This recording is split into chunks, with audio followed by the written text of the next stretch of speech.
درخت زردآلویی که میبینید درخت 4 ساله هستش. میبینید تمام تنه، دوربین بیاد نزدیک، تمام تنه پر از اسپورهای زنده هست. هیچ اسپور خشکی روی این تنه وجود نداره. نه این درخت رو هم ببینید به این شکل.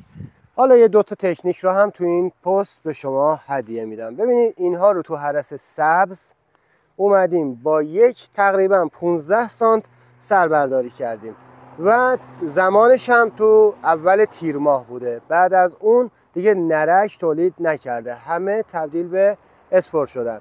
اینو گفتم اول پست داشته باشید. خب یه همچین درختی رو چطور باید هرس کنیم؟ با اندام بارده کاری نداریم، فضای بسیار مناسب داریم، فقط سرشاخه ها. ببینید فقط رو سرشاخه ها.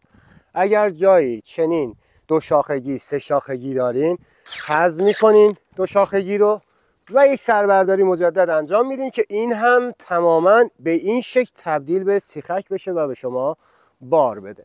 اگر یک همچین شاخه هایی رو ایجاد کردید، سربرداری کنید و بذارید سر جاش بمونه، چون تهویه مناسب داره درخت. اگر تهویه نداشت اسپورهای داخلی قطعا به این خوبی نمیمونم و خوش میشدم. فقط میایید در انتهای تاج به این شکل 3 شاخگی ها رو حذف میکنید و با 1/2 انتهایی هرس کرد سربرداری کردنشون کار رو